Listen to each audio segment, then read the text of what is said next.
Welcome to Neural Nexus Podcast, where we explore the hottest topics shaping the world. Let's dive in. Okay, imagine, just for a second, the wildest rumor you could think of about a public figure.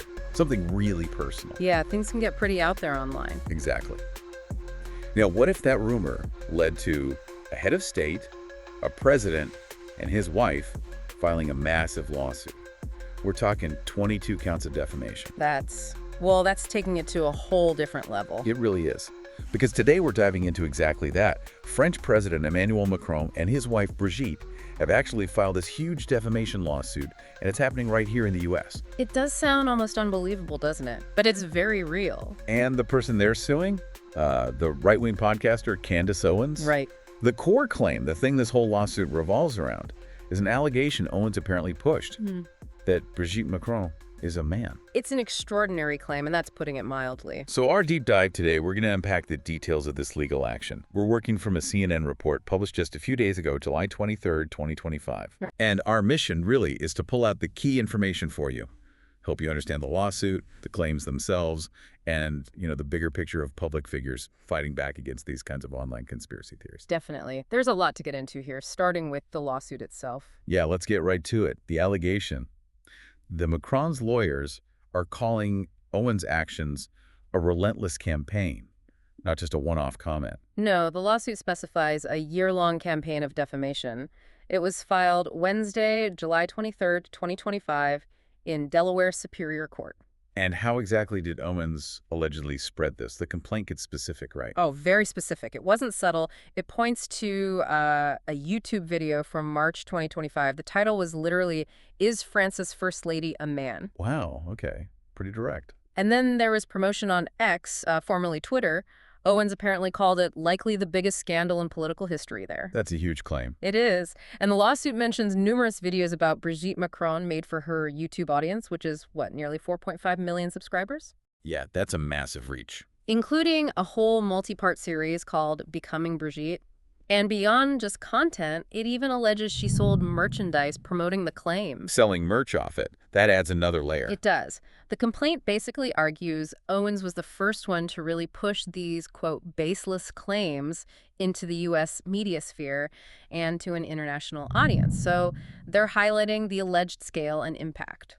It really paints a picture of a concerted effort, doesn't it? That seems to be the core argument. Now, the Macron side. Their lawyer, Tom Clare, mentioned this wasn't their first move. They apparently tried to resolve it before court. That's right. He stated they asked Owens to stop making the claim for about a year. They view the lawsuit as a last resort. A whole year of asking first. And did they just ask, or did they provide anything to back up their request? According to the lawyer, yes. The retraction demands came with what they called incontrovertible evidence. Okay, like what kind of evidence? Things directly refuting the claims, specifically stating Mrs. Macron was born a woman named Brigitte Trogner, also clarifying she's not a blood relative of President Macron. Wait, they had to clarify she wasn't related to him. Apparently so. Yeah. And also that the Macrons are not being controlled or blackmailed by unknown forces by a CIA-linked program. Good grief. Having to deny being blackmailed by the CIA in a defamation suit. That tells you how strange this got. It really does. It speaks to the kind of conspiratorial nature of the underlying claims they're fighting. So what's the Macron's stated motivation for suing? Beyond just stopping the claims, is there more to it? Well, the complaint puts it quite bluntly. It says, Owens has used this false statement to promote her independent platform, gain notoriety, and make money. So alleging she benefited directly from spreading this. Exactly. They're connecting the alleged defamation directly to Owens's brand building and potentially income. That's often key in these types of cases. And what are they seeking? Just a retraction? Or? Yeah. They're seeking punitive damages. Those are intended to punish and deter, not just compensate. And they also allege substantial economic damages, mentioning loss of future business opportunities. So potentially significant financial consequences. Potentially, yes.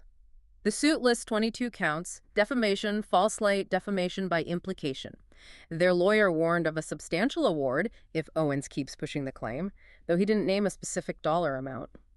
It's easy to get lost in the legal details, but the personal side of this seems immense. Absolutely. The complaint itself uses words like tremendous damage, invasive, dehumanizing, and deeply unjust. You really feel the weight behind those words. And their lawyer, Tom Clare, made a point of emphasizing that. He said, what people forget is these are human beings, these are a married couple. They have the same feelings and the same hurt as anybody would, and it does have a material impact on them. It's a strong reminder of the human cost, even for people constantly in the public eye. Mm-hmm. And President Macron himself, he's actually commented on this kind of thing before, hasn't he? He has. Back in March 2024, at an event in Paris, he talked about these rumors. He said the worst part of the job was dealing with false information and fabricated stories. What did he say about the impact? He said people end up believing them, and it disrupts your life even in your most private moments. It shows how these things really permeate beyond just headlines. Yeah, it really does. Interestingly, though, the official French government stance, the Élysée Palace. They're staying out of it, called it a private affair, and declined to comment, which kind of reinforces that this is being pursued by the Macrons personally, not as an act of state. Okay, so the lawsuit hits.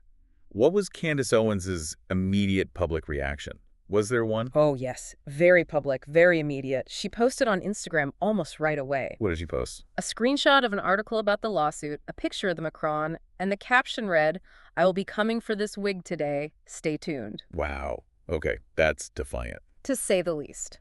And then she followed up with a YouTube video.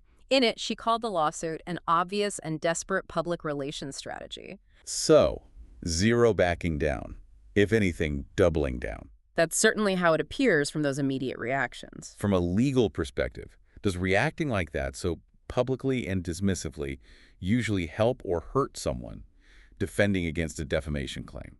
Generally speaking, doubling down after a lawsuit is filed can be risky.